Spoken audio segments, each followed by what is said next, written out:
Hello everyone, welcome to Mobes classes. आज हम लोग एक न्यू सेशन लेकर के आए हैं हमारा मेटल्स एंड नॉन मेटल्स का। तो बेसिकली आज हम इसके सेकंड पार्ट के बारे में पढ़ेंगे। सेकंड पार्ट जो कि हमारा केमिकल प्रॉपर्टीज़ होगा। लास्ट क्लास में हम लोगों ने फिजिकल प्रॉपर्टीज़ ऑफ मेटल्स के बारे में पढ़ा और मेटल्स के एक नए डिफिनेशंस के बारे में भी हम लोगों ने समझा। ठीक है, तो फिजिकल प्रॉपर्टीज़ हमारा अच्छी तरीके से कंप्लीट अप हो गया था। उसके साथ साथ मैंने कुछ आपको अभी हिंट में ये बता दिया था कि मेटलर्जी क्या होते हैं, मेटल्स कैसे एक्सट्रैक्ट होते हैं, ये मैंने बताया। ठीक है, तबीयत ठीक नहीं थी, इसी कारण से आपका बोर्ड पे वीडियो नहीं बन पाया, बट उम्मीद करूँगा कि नेक्स्ट वीडियो से आपका बोर्ड पे ही वीडियो बने इस चैप्टर का। ठीक है, मैं चाह रहा हूँ कि वीडियो स्किप कर सकता था लेकिन इस वीक का, लेकिन आपका बोर्ड्स आ रहा है तो ऐसे क्लास स्किप करना अच्छी नहीं होगी। तो उम्मीद करते हैं कि जो भी स्टेप आपके लिए हम उठा रहे हैं या आपके भले के लिए, तो आप उसे समझेंगे और उसको अपने अकॉर्डिंग उसको लेकर के चलेंगे। ठीक है, तो आइए हम सेशन को शुरू करते बिना टाइम वेस्ट किए हुए। तो जब भी बात आती है केमिकल प्रॉपर्टीज़ की, ठीक है, तो केमिकल प्रॉपर्टीज़ में हम लोग इतना समझते हैं, इतना हमें पता चल गया कि केमिकल प्रॉपर्टीज़ की बात हो रही है तो मतलब वहाँ पे बात होती है किस चीज़ का, कि ज़रूर जो वहाँ पे क्या हो रहा है, केमिकल रिएक्शन हो रहा है। क्या हो रहा है? केमिकल रिएक्शन हो रहा है, ये हमें पता है। तो जब हम इसकी केमिकल प्रॉपर्टीज़ की बात करते हैं तो इसमें बहुत सारे इसके केमिकल प्रॉपर्टीज़ हैं। लाइक मेटल्स जब रिएक्ट करते हैं किसके साथ, नंबर वन अगर हम दे करके कहें कि जब कोई मेटल्स रिएक्ट करते हैं ऑक्सीजन के साथ, ठीक है, तो metals reacts with oxygen.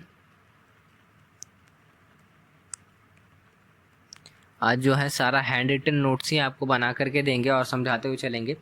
Video जितना तक जाएगा उतना तक लेकर के जाएंगे, मतलब आपको रिकॉर्डेड सेशन मतलब इस तरीके से, मतलब सारा प्रिंटेड जो आपका पीडीएफ मिलता था आज उस तरीके से नहीं जाएगा। ठीक है, तबीयत ठीक नहीं था जिसके कारण से आपका ये पीडीएफ कंटेंट वगैरह नहीं बन पाया। ठीक है, तो ध्यान दीजिएगा। तो जब भी बात आती है यहाँ पे कि जब कोई मेटल्स रिएक्ट करते हैं ऑक्सीजन के साथ तो क्या बनाते हैं, तो सबसे पहले हमें एक चीज़ याद रखना है कि जब भी कोई मेटल्स ऑक्सीजन के साथ रिएक्ट करते हैं ना तो क्या बनाते हैं, मेटल ऑक्साइड। तो डेफिनेशन तो आप खुद से लिखोगे, हम यहाँ पे बस आपको सिंबल से आपको हम दर्शाना चाहेंगे रिएक्शन के थ्रू कि जब भी कोई मेटल अगर ऑक्सीजन के साथ रिएक्ट करता है, ठीक है, तो क्या बनाता है आपका मेटल ऑक्साइड। क्या बनाते हैं वो?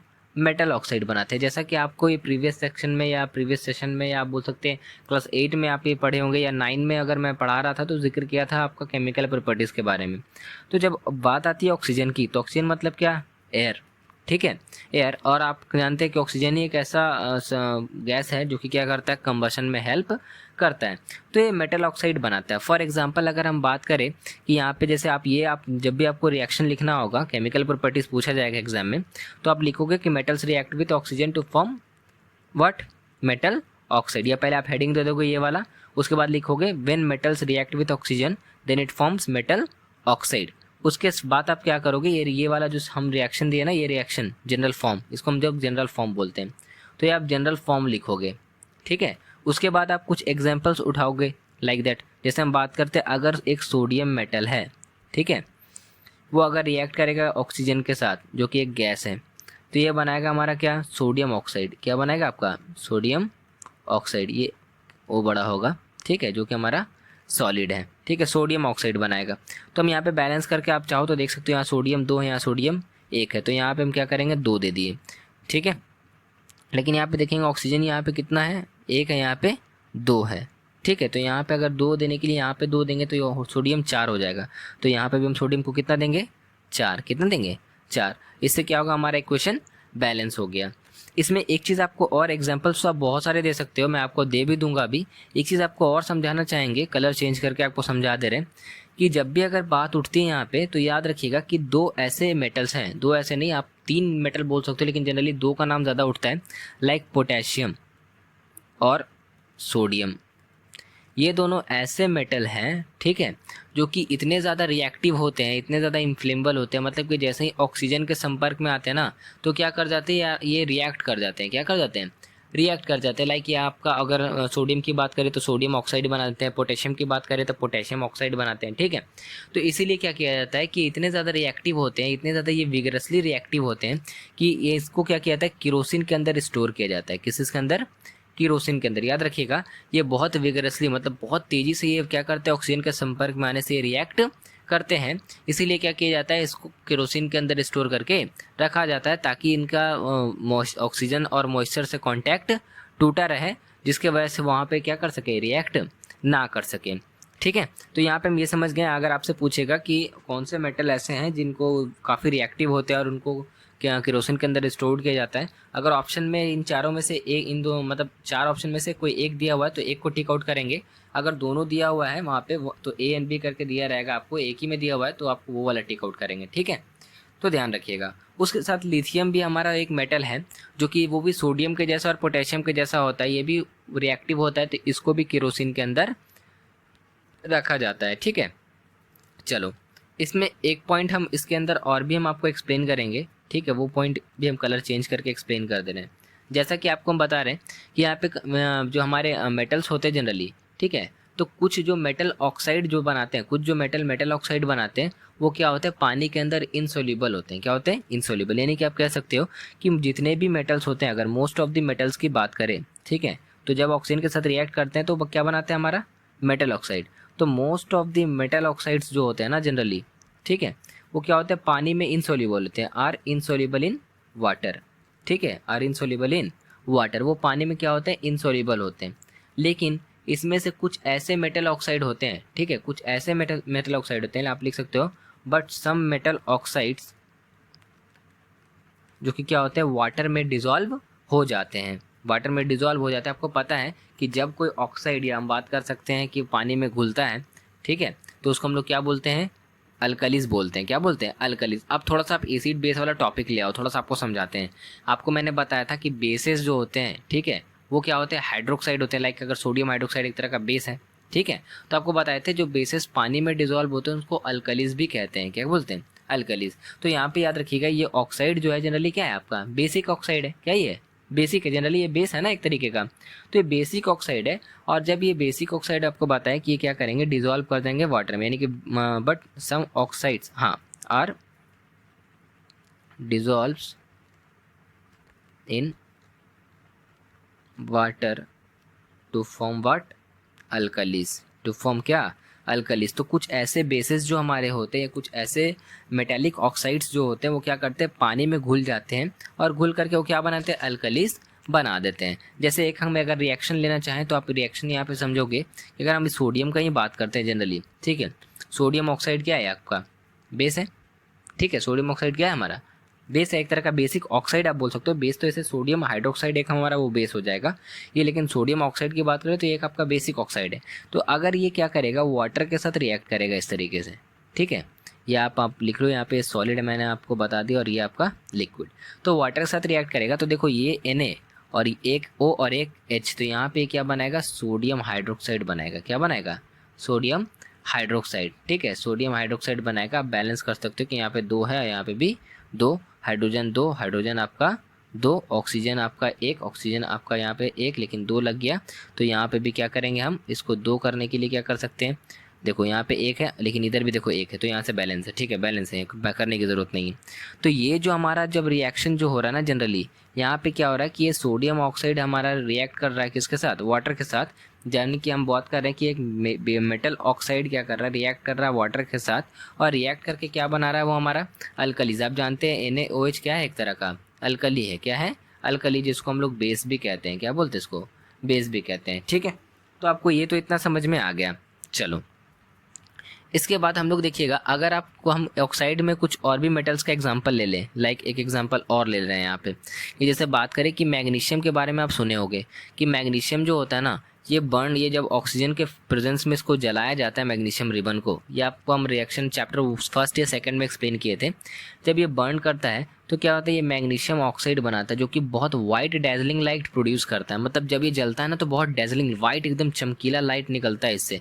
लाइक आप बोल सकते हो पटाखे जैसे में जो लाइट क्रैकर्स में निकलते हैं ना, बिल्कुल वैसे ही निकलते हैं ये। तो ये आपका किस में होता है, जब कोई मैग्नीशियम मेटल जो होता है रिएक्ट करता है किसके साथ, ऑक्सीजन के साथ, तो क्या बनाता है आपका मैग्नीशियम हाइड्रोक्साइड। क्या बनाता है, मैग्नीशियम ऑक्साइड बनाता है। क्या बनाता है, मैग्नीशियम ऑक्साइड। और ये जो होता है ना, ये बर्न करता है विथ वाइट डेजलिंग लाइट। कैसा light, white dazzling light. Dazzling light मतलब जो पटाखे में जिस तरीके का लाइट निकलता है ना, उसको ये बोलते हैं। ठीक है, तो यहाँ पे आप बैलेंस कर लो, ये 2 है तो यहाँ पे 2 मैग्नीशियम का हो गया, ऑक्सीजन यहाँ पे 2, यहाँ पे 2, तो ये बैलेंस हो गया। तो आप यहाँ पे आप चीज़ें आप इसको समझ में आ रही होगा क्योंकि मैं क्या समझाना चाह रहा हूँ, ठीक है। और जब यही मैग्नीशियम क्या होता है, यही मैग्नीशियम ऑक्साइड अगर यहाँ पे वाटर के साथ रिएक्ट कर जाएगा, ठीक है, ये अगर वाटर के साथ रिएक्ट कर जाएगा तो आपको पता है क्या बनाएगा, ये मैग्नीशियम हाइड्रोक्साइड, ठीक है, जो कि एक एक्वस सबस्टांस है। क्या है आपका? एक्वस सबस्टांस, ठीक है।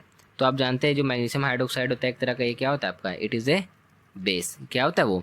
एक बेस होता है। ये तो आपको समझ में आया। तो काफ़ी सारे एग्जांपल्स आप और भी ले सकते हो, तो इसमें हम ज़्यादा एग्जांपल्स नहीं दे रहे, बस एक एग्जांपल और लास्ट बता दे रहे हैं क्योंकि इसमें एक चीज़ आ रहा है। आप एक वर्ड सुने हो कि एम्फोटेरिक ऑक्साइड, सुने हैं कभी? क्या होता है एम्फोटेरिक ऑक्साइड? एम्फोटेरिक ऑक्साइड वैसा ऑक्साइड होता है जो कि क्या करता है कि वो दोनों प्रॉपर्टीज़ को शो करता है, लाइक वो एसिडिक नेचर को भी शो करता है और बेसिक नेचर को भी शो करता है। तो आप बोलोगे वैसा मेटल ऑक्साइड जो कि क्या करेगा, बेसिस की प्रॉपर्टी को भी वो शो करेगा एज वेल एज वो क्या करेगा, एसिड के भी प्रॉपर्टी को वो शो करेगा, उसको क्या बोलेंगे, एम्फोटेरिक ऑक्साइड। मतलब दोज मेटल ऑक्साइड लिख देते हैं यहाँ पे क्योंकि नोट्स तो आपको इसी से मिलेगा, ठीक है। Those metal oxides which shows what basic as well as acidic properties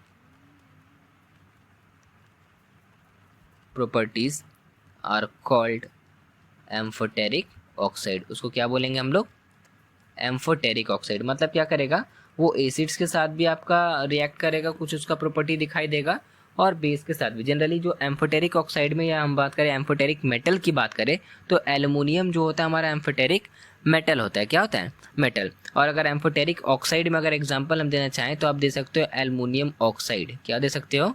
aluminium oxide. इसको हम लोग बोलते हैं Al2O3, ठीक है, एल्युमिनियम ऑक्साइड, जो कि क्या है हमारा, एम्फोटेरिक ऑक्साइड है। क्या ये? Amphoteric oxide. ये समझ में आया? अब इसका एक रिएक्शन आपके सामने कर दे रहा हूँ ताकि आपको थोड़ा सा क्लियर हो जाए कि कैसे एसिड के साथ रिएक्ट करता है और कैसे बेस के साथ रिएक्ट करता है, तो क्या बनाता है, ठीक है। जैसे मैंने बताया कि ये क्या करता है, ये दोनों का प्रॉपर्टी को शो करेगा। तो एक रिएक्शन आपका है किस चीज़ के लिए, एसिडिक के लिए। तो इसका एम्फोटेरिक का हम एक रिएक्शन पहला ले रहे हैं कि जब क्या करेगा, ये आपका एल्युमिनियम ऑक्साइड अगर ये आपका रिएक्ट करेगा किसके साथ, एक एसिड, मान लो वो एसिड को हम ले लिया हाइड्रोक्लोरिक एसिड, ठीक है, एक्वस होता है एसिड जो भी। तो यहाँ पे जब रिएक्शन होगा तो यहाँ पे देखो Al और इसका Cl, इसका पॉजिटिव और इसका नेगेटिव मिलता है। आपको तो ये पता है क्योंकि जो कंपाउंड जो मिलते हैं वो पॉजिटिव और नेगेटिव आयंस मिल करके बनते हैं ना। आप डिस्प्लेसमेंट रिएक्शन या डबल डिस्प्लेसमेंट रिएक्शन देखोगे, एक्सचेंज ऑफ आयंस हो रहा था वहाँ पे, ठीक है। तो यहाँ पे देखोगे, यहाँ पे ये बनाएगा आपका AlCl3, जिसको एल्युमिनियम क्लोराइड बोलते हैं। क्या बोलते हैं आपका? Aluminium chloride. उसके साथ ये जो हमारा H बचा हुआ और देखो O3 बचा हुआ, तो आप जानते हैं यहाँ पे क्या बनेगा, H2O। क्या बनेगा? H2O। अब इसको बैलेंस कर दो, यहाँ पे हाइड्रोजन कितना है, 1 है, ठीक है। तो अभी छोड़ दो, अभी पहले देखो एल्युमिनियम, एल्युमिनियम 2 है, यहाँ पे कितना एल्युमिनियम, 1, तो यहाँ पे 2 कर दिए। क्लोरीन कितना हो गया, 2 3 6, और यहाँ पे क्लोरीन देखो कितना है, 1, तो यहाँ पे 6 कर दिए, ठीक है। हाइड्रोजन यहाँ पे कितना हो गया, 6 हो गया। यहाँ पे कितना है हाइड्रोजन, 2, तो 3 दे दिए, 3 दूनी 6।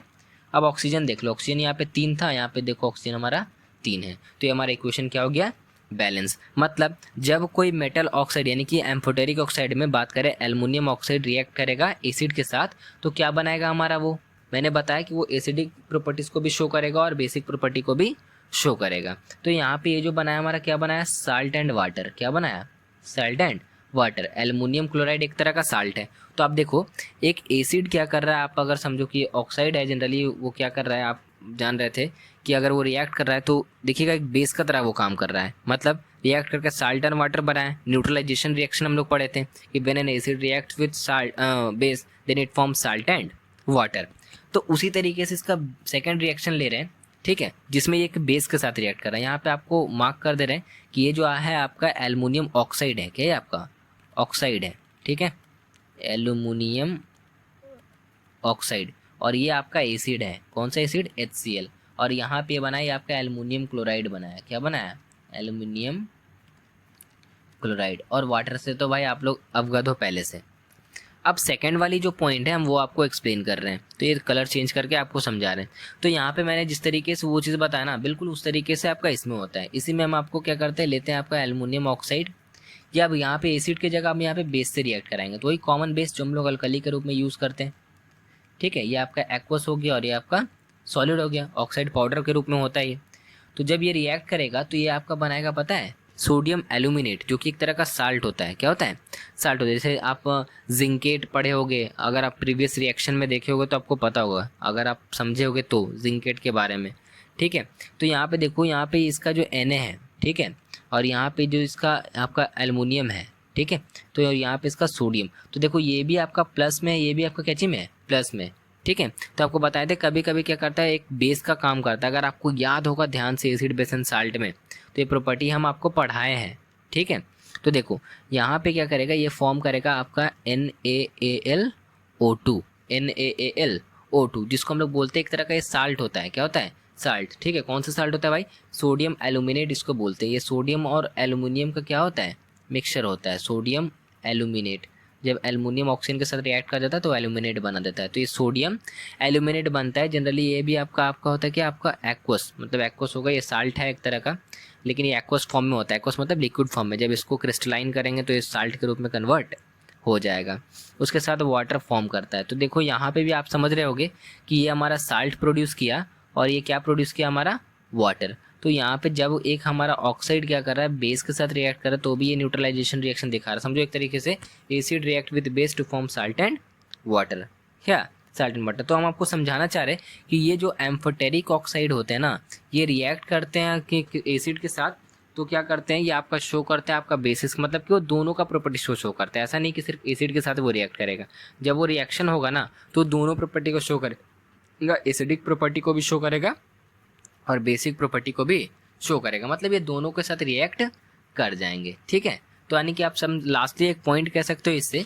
कि ये दोनों जो एम्फोटेरिक ऑक्साइड ये जो है हमारे, ठीक है, ये रिएक्ट करते दोनों, यानी कि both acid as well as base के साथ to form salt and water. ठीक है, तो आप यहाँ पे लिख सकते हो कि इसको तो आपका एम्फोटेरिक ऑक्साइड, ये आपका amphoteric oxides reacts with both acid and base to form salt and water। PDF थोड़ा जूम करके देख लीजिएगा, ठीक है, क्योंकि ये बोर्ड पे थोड़ा लिखने में तो ये स्क्रीन है तो थोड़ा सा हाथ स्लिप होता है, फ्रिक्शन नहीं होता ना इसमें, उतना लगता नहीं है, तो आप समझ सकते हो। राइटिंग थोड़ा सा गड़बड़ा सकता है तो मैटर नहीं करता है, समझते जाओगे। वीडियो लंबा भी हो जाएगा आज थोड़ा, ठीक है, क्योंकि अभी तक 17 मिनट हो चुका है। अभी हम सिर्फ ऑक्साइड मतलब मेटल्स रिएक्ट विद ऑक्सीजन वाला ही प्रॉपर्टी समझा रहे हैं, क्योंकि इसमें बहुत कुछ था। ठीक है, एक एग्जांपल नहीं थे इसमें, 3-4 तरीके से थे, आपको समझाना था हमें। अब आते हैं हम अपने सेकंड प्रॉपर्टी पे। ठीक है, सेकंड प्रॉपर्टी जो आता है क्या, कि जब कोई मेटल रिएक्ट करता है किसके साथ, वाटर के साथ, क्या होता है, तो रिएक्शन विथ वाटर, 2 हो 3 हो डजेंट मैटर, हम लोग अपने नेक्स्ट क्लास में कर लेंगे, सिलेबस पीछे नहीं है, आराम से आगे चल रहा है। और टेस्ट में आपका 1-2 चैप्टर दिया हुआ है, उस चैप्टर को आप अच्छे से पढ़ें। अगर कोई दिक्कत होता है तो आप ज़रूर पूछिए, आपका सॉल्यूशन ज़रूर होगा। ठीक है, चलो देखो, अब यहाँ पे हम एक ऑरेंज कलर यहाँ पे ले रहे हैं ताकि आपको समझाने के लिए। तो मैंने बताया कि जब कोई मेटल रिएक्ट करता है ऑक्सीजन के साथ तो क्या बनाता है आपका मेटल ऑक्साइड। लेकिन यहाँ पे आपको समझना है, जब कोई मेटल, ठीक है, जब कोई मेटल आपका रिएक्ट करेगा किसके साथ, वाटर के साथ, किसके साथ, वाटर के साथ, तो ये मेटल हाइड्रोक्साइड बनाता है। क्या बनाता है, हाइड्रोक्साइड। उसमें ऑक्साइड ऑक्सीजन के साथ था तो ऑक्साइड, इसमें वाटर के साथ है तो हाइड्रोक्साइड। और उसके साथ साथ ये हाइड्रोजन गैस इवॉल्व करेगा। ठीक है, हाइड्रोजन गैस भी क्या करेगा, रिलीज करेगा, जो कि एटमॉस्फेयर में चला जाता है। ठीक है, अब देखो, तो ये इसका पहला प्रॉपर्टी था। इसमें कुछ ऐसे भी होते हैं कि यहाँ पे मेटल जो होते हैं ना, वो क्या करते हैं, स्टीम के साथ भी रिएक्ट करते हैं। स्टीम मतलब समझते हो, भाप, स्टीम मतलब भाप। तो आप ये भी लिख सकते हो आप, लेकिन पॉइंट नंबर 1 ज़्यादा इंपॉर्टेंट है, उसको फोकस करके चलोगे कि जब कोई मेटल क्या करता है, स्टीम के साथ रिएक्ट करता है। ठीक है, तो इसके साथ ये क्या बनाता है आपका, सेम बनाएगा मेटल ऑक्साइड, यहाँ पे हाइड्रोक्साइड नहीं बनाता है, और क्या बनाता है ये हाइड्रोजन देते हैं। क्या देते हैं ये, हाइड्रोजन गैस इवॉल्व करेंगे। तो दोनों केसेस में यहाँ पे क्या हो रहा है कि हाइड्रोजन गैस क्या हो रहा है, रिलीज हो रहा है। तो जब अगर वाटर के साथ होगा, क्लास 8 में हम लोग को बताया जाता था कि मेटल्स वाटर के साथ रिएक्ट करते तो क्या हाइड्रोक्साइड और ऑक्साइड बनाते हैं। ये नहीं बताया जाता था कि वो वाटर स्टीम फॉर्म में होंगे या सिर्फ जनरल वाटर लिक्विड फॉर्म में होगा। तो यहाँ पे आपको चीज़ें क्लियर हो रही हैं कि जब अगर मेटल वाटर के साथ रिएक्ट करेगा तो जनरली वो क्या बनाएगा, हाइड्रोक्साइड। और स्टीम जिसको वेपर के रूप में अगर रिएक्ट करेगा तो जनरली वेपर क्या होता है, वेपर तो वो इवेपोरेट करके चला जाता है ना। तो ये आपका ऑक्साइड, यानी कि वाटर, उसमें वाटर कंटेंट इसमें होता नहीं है, ठीक है, इसमें वाटर कंटेंट नहीं रहेगा। तो स्टीम के साथ होगा तो ऑक्साइड और वाटर के साथ होगा तो हाइड्रोक्साइड, ठीक है, समझ में आ रहा होगा मेरा बात। अब चलो, तो एक बात आपको याद रखिएगा कि जब भी अगर मेटल का बात करेगा वाटर का साथ रिएक्शन, ठीक है, तो यहाँ पे जब भी होगा तो वाटर आपका या तो कोल्ड वाटर हो सकता है या तो हॉट वाटर हो सकता है, ठीक है। तो उस हर केस में क्या होगा वाटर के केस में कि वो क्या करेगा, वो मेटल ऑक्साइड को फॉर्म करेगा और उसके साथ साथ क्या फॉर्म करेगा, ये हाइड्रोजन गैस। कुछ एक एग्जांपल्स आपको दिखाने के लिए हम यहाँ पे ले लेते हैं। आप इसको लैंग्वेज में लिखोगे, when metals react with water then form metal hydroxide and hydrogen gas. उसके बाद आपका ये जनरल फॉर्म आप लिख दोगे उसके बाद।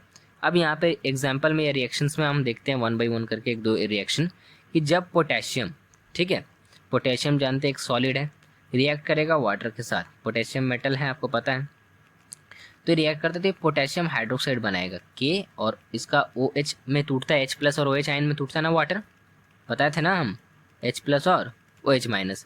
तो यहाँ पे H जो निकला एक हमारा ये हाइड्रोजन गैस, तो इसको स्टेबल कर दिए।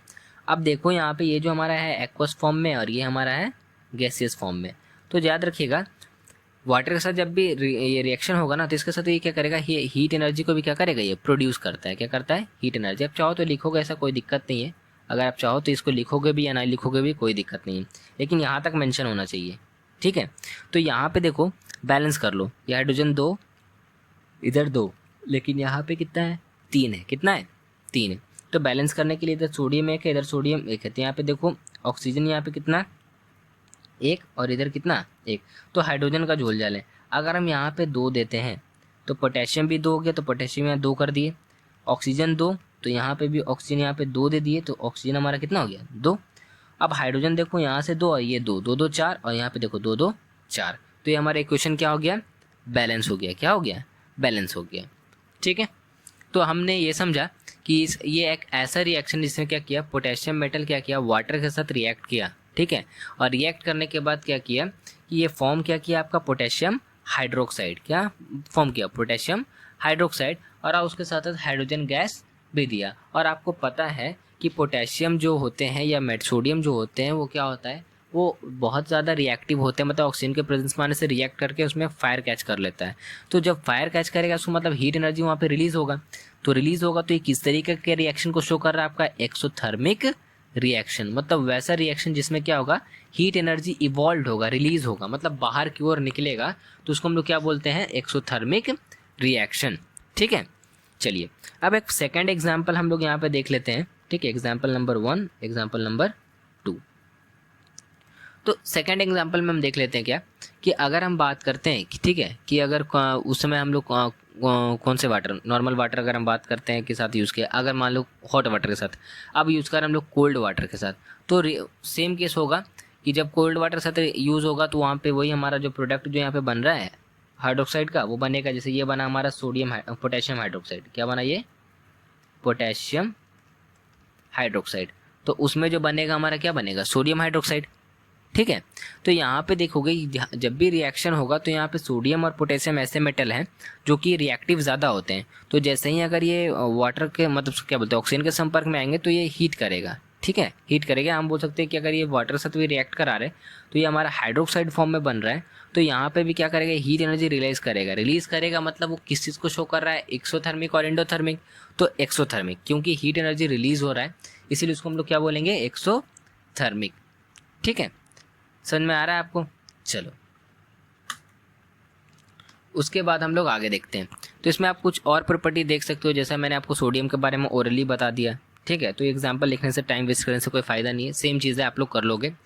कैल्शियम की बात करें, अगर कैल्शियम भी, ये भी हमारा एक मेटल है, वाटर साथ रिएक्ट करेगा तो पता है क्या बनाएगा, कैल्शियम हाइड्रोक्साइड। जिसे आप देख लो खुद से कि कैल्शियम अगर रिएक्ट कर रहा है, ठीक है, वाटर के साथ, तो आपका क्या बनेगा, देखो CaOH टूटेगा आपका H+ और OH- में, तो ये बनाएगा आपका कैल्शियम हाइड्रोक्साइड। क्या बनाएगा, कैल्शियम हाइड्रोक्साइड, और उसके साथ ऑक्सीजन हाइड्रोजन गैस क्या करेगा, इवॉल्व करेगा। तो चीज़ें वही हैं, बस आपको समझना है कि वाटर के साथ जब भी कोई मेटल रिएक्ट करता है तो क्या बनाता है, मेटल हाइड्रोक्साइड, या हम बात कर सकते हैं उसके साथ साथ हाइड्रोजन गैस भी क्या करता है, वो रिलीज करता है। ठीक है, बात समझ में आ रही है आपको? चलो अब क्या करते हैं, हम इसका आगे का रिएक्शन देखते हैं। ठीक है, तो याद रखोगे कि जो मैग्नीशियम हमारा होता है, ठीक है, मैग्नीशियम जो होता है इसका आपको केस याद रखना कि ये क्या करता है ना, ये कोल्ड वाटर के साथ बिल्कुल रिएक्ट नहीं करता। इसकी ये जब भी रिएक्ट करेगा तो हॉट वाटर के साथ, किसके साथ, हॉट वाटर के साथ, ताकि वो क्या बना सकता है, आपका मैग्नीशियम हाइड्रोक्साइड। ठीक है, जो कि मिल्क ऑफ मैग्नीशिया भी जिसको बोलते हैं हम लोग, एंटासिड के रूप में यूज़ करते हैं। ठीक है, और साथ साथ हाइड्रोजन गैस भी इवॉल्व करेगा। समझ में आ रही है बात? तो कुछ आपको एक्सेप्शन यहाँ पे नोट डाउन में करके हम दे देते हैं, यहाँ पे नोट करके रख लो कि कुछ ऐसे मेटल्स लाइक हम बात करते हैं एल्यूमिनियम,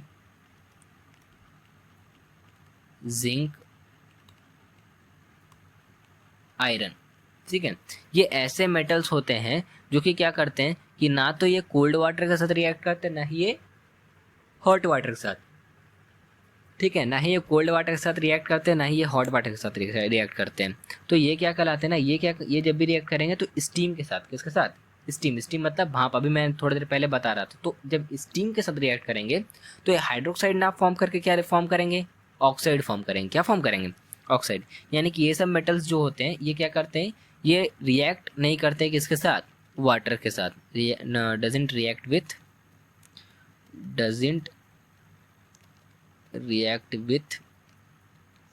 वाटर। वाटर कहने का मतलब कोल्ड और हॉट। ठीक है, कोल्ड और हॉट। तो इस केस में ये जब भी रिएक्ट करेंगे स्टीम के साथ। एक एग्जांपल आपका हम एल्युमिनियम या जिंक का ले लो, किसी का भी ले लो। चलो एल्युमिनियम ले रहे थे, अब जिंक ले लेते हैं एक बार। तो अगर हम जिंक की बात करें, ठीक है, जिंक तो हमारा सॉलिड है। ये अगर हमारा स्टीम के साथ H2O, यहाँ पे याद रखिएगा यहाँ पे G लिख रहा है, L नहीं। L मतलब हो गया लिक्विड, G मतलब गैस। तो यहाँ पे ये रखिएगा, ये आपका स्टीम फॉर्म में है और ये हमारा सॉलिड रूप में है, जिसको हम लोग जिंक बोलते हैं। तो जब ये रिएक्ट करेगा तो देखो Zn और O ये आपका बनाएगा जिंक ऑक्साइड। क्या बनाएगा आपका, जिंक ऑक्साइड। और उसके साथ साथ क्या करेगा, ये हाइड्रोजन गैस क्या करेगा, इवॉल्व करेगा। क्या करेगा, इवॉल्व करेगा। तो इस केस में ये जो प्रोडक्ट बना ना, ये आपका बना, आपका मेटल ऑक्साइड बना। क्या बना, मेटल ऑक्साइड। इसको हम लोग जिंक ऑक्साइड बोलेंगे। क्या बोलेंगे, जिंक ऑक्साइड। ठीक है, और उसी तरीके से जो लोहे होते हैं ना, गर्म लोहे, ठीक है, उसको रिएक्ट किया जाता है स्टीम के साथ, तब वो क्या बनता है, आयरन ऑक्साइड वो भी बनाता है। ठीक है, तो आपको ये समझ में आया कि कुछ ऐसे मेटल्स होते हैं जो कि वाटर के साथ नहीं रिएक्ट करते, जिन चाहे वो वाटर कोल्ड वाटर हो या हॉट वाटर हो। नींद आ रहा है हमको, हाँ, कोल्ड वाटर हो या हॉट वाटर हो। तो उस केस में वो क्या करेगा, वो स्टीम के साथ ही रिएक्ट करता है। और जब भी वो स्टीम के साथ रिएक्ट करते हैं तो याद रखिएगा ऑक्साइड बनाएंगे। वाटर के साथ रिएक्ट करेगा तो क्या बनाएगा, हाइड्रोक्साइड। दोनों केसेस में आपका हाइड्रोजन गैस जो होगा वो ज़रूर क्या होगा, इवॉल्व होगा, यानी कि रिलीज होगा। ठीक है, समझ में आया आपको? चलिए, उम्मीद करते हैं आपको ये वाला तो चीज़ यहाँ तक आपको समझ में आया होगा। ठीक है, कुछ ऐसे भी हमारे मेटल्स होते हैं, ठीक है, कुछ ऐसे भी मेटल्स होते हैं, ये भी एक्सेप्शन में ले लो। ठीक है, क्योंकि मेटल्स और नॉन मेटल्स में एलिमेंट अगर बात करें तो बहुत सारे एक्सेप्शन देखने को मिलेंगे। तो एक्सेप्शन नंबर सेकंड, ये तो हमारा 1 है, ये हमारा सेकंड। ठीक है, सेकंड क्या है कि कुछ मेटल्स लाइक हम बात करते हैं, लाइक लीड, कॉपर का वायर वगैरह में इस्तेमाल किया जाता है, सिल्वर या गोल्ड की बात करें, ये क्या करते हैं कि ये वाटर के साथ क्या करते हैं, रिएक्ट नहीं करते हैं। ठीक है, ये वाटर के साथ क्या करते हैं, रिएक्ट नहीं करते। लाइक आपको बता सकते हैं कि अगर आप रिएक्टिविटी सीरीज पढ़ोगे, डिस्प्लेसमेंट रिएक्शन इसमें भी पढ़ना है आपको, तो आपको समझ में आएगा कि कैसे वो अपने सीरीज़ के अकॉर्डिंग क्या करते हैं, वो रिएक्ट करते हैं। तो यहाँ पे जो मेटल्स होते हैं ना, ये क्या करते हैं, ये सारे जितने भी आपको मेटल्स का मैंने नाम लिखा कि ये स्टीम के साथ भी रिएक्ट नहीं करते और वाटर के साथ भी रिएक्ट नहीं करते। ठीक है, वाटर के साथ भी ये आपका like lead, copper, silver and gold doesn't react with water और स्टीम। ठीक है, चाहे वो वाटर या स्टीम दोनों के साथ क्या करते हैं, रिएक्ट नहीं करते। तो यहाँ तक जो हमारी प्रॉपर्टीज़ थी वो किस चीज़ के बारे में था, आपका केमिकल प्रॉपर्टीज़ चल रहा था, जिसमें हम लोग ने किसके बारे में देखा, ऑक्सीजन के बारे में देख लिया। ऑक्सीजन का 2 3 4 पॉइंट था वो देख लिए। वाटर में कुछ एक्सेप्शंस थे वो हम लोगों ने देख लिए। वाटर में भी 2 टाइप्स हम लोग समझे, एसी वाटर में कोल्ड वाटर या हॉट वाटर के साथ रिएक्ट करेगा तब, और दूसरा मैंने बताया किसके साथ, स्टीम के साथ करेगा तब। ठीक है, चलो तो यहाँ तक तो आपको अच्छे से समझ में आ गया मैंने क्या बताया। और नेक्स्ट जो पार्ट है हमारा, आई मीन बोलते हैं रिएक्शन विथ मेटल से अगर हम बात करें एसिड्स, ठीक है, किसकी, एसिड्स की बात, तो हम लोग नेक्स्ट वीडियो में करेंगे क्योंकि वीडियो आधे घंटे का हो चुका है, फिर ज़्यादा एक्सप्लेन करना मतलब एक वीडियो में लंबा हो जाएगा, आप लोग बोर हो जाओगे, फिर कर नहीं पाओगे। ठीक है, तो ध्यान रखिएगा, यहाँ तक जो बताया है उसको आप अच्छे से कर लीजिए।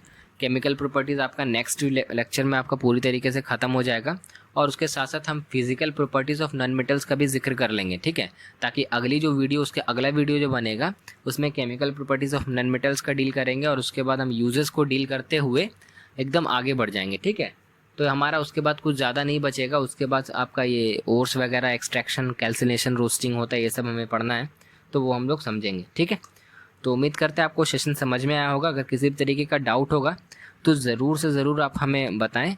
और एक रिक्वेस्ट है, आप आपसे बड़े हैं लेकिन फिर भी एक रिक्वेस्ट इसलिए डाल रहे हैं क्योंकि आप अभी एक तरीके से आप समझो नहीं, ये आपका कैरियर तो बनेगा 10 से आपका एक मार्कशीट जब मिलेगा ना, आपका परसेंटाइल आपका वो क्वालिटी को या आपके स्टडीज़ को डिटरमाइन करेगा। ठीक है, कि आप क्या हो। उसके साथ साथ आपका रिज़ल्ट हमारे मूवीज़ के लिए बहुत ही ज़्यादा इम्पॉर्टेंट है। फर्स्ट बैच है, तो हम चाह रहे जितना आप में 9th में आप लोग पे मेहनत की है ना, उससे ज़्यादा ही आप पे 10th पे करेंगे। तो बेसिकली हम बस ये बोलना चाहेंगे कि जो बच्चे क्लास में ध्यान नहीं दे रहे हैं, मतलब कुछ बच्चे होमवर्क कर रहे हैं, नहीं कर रहे हैं, कुछ बोलते हैं सर एक ही दिन या 5 दिन का करेंगे ना, तो बस बाबू एक बात जान लो कि स्कूल का फेयर है, ये है, वो है। स्कूल आपको इतना खुल के और इतना आराम से डाउट आपका क्लियर नहीं करेगा, वो डाउट सेशन आपको नहीं देगा, और आपको इतना अपॉर्चुनिटी नहीं देगा कि आपको 2 घंटा 3 घंटे या 5 घंटे एक बच्चे को बैठा करके समय दे करके एक्सप्लेन करेगा। हम किसी भी चीज़ को, इंस्टीट्यूट को बुराई नहीं कर रहे, जो फैक्ट है वो आपको बता रहे हैं। आप आए हो मूवीज में सीखने के लिए। ठीक है, तो जब आपको यहाँ पे सीख मिल रहा है तभी आप यहाँ पे स्टेबल हो। जिस दिन आपको यहाँ पे लगेगा कि यहाँ पे हमको समझने लायक नहीं मिल रहा, आप ऑटोमेटिक यहाँ से चले जाओगे। तो जब तक यहाँ हो, लास्ट हो, 4-5 महीना हो हम लोग के साथ, तो एक ऐसा रिलेशन बना के जाओ ताकि कल होकर के आप जब मूवीज में दोबारा भी आओ तो आपको एक उसी इज्जत से आपको एक्सेप्ट करे जिस इज्जत से आप लोग यहाँ से फेयरवेल लेकर के जाओगे। ठीक है, तो उम्मीद करते हैं सेशन आपको समझ में आया होगा। एंड कर रहे हैं सेशन को ज़्यादा लंबा ना करते हुए। उम्मीद करते हैं आप मेरी बातों को समझे होंगे और अच्छे तरीके से समझे होंगे। तो समझिए और उसके अकॉर्डिंगली एक्ट करना शुरू कर दीजिए। ठीक है, और टेस्ट के लिए प्रिपेयर कीजिएगा। क्वेश्चन ज़्यादा हाई लेवल का नहीं होगा, मॉडरेट लेवल तक का होगा, तो आप उस हिसाब से प्रिपेयर कीजिए। लगभग आपको सिलेबस मिल चुका है, उसी के अकॉर्डिंग क्वेश्चन बनना शुरू हो गया है, तो आपका टेस्ट उसी अकॉर्डिंग हो जाएगा। ठीक है, तो सेशन के एंड कर रहे हैं। Have a good day.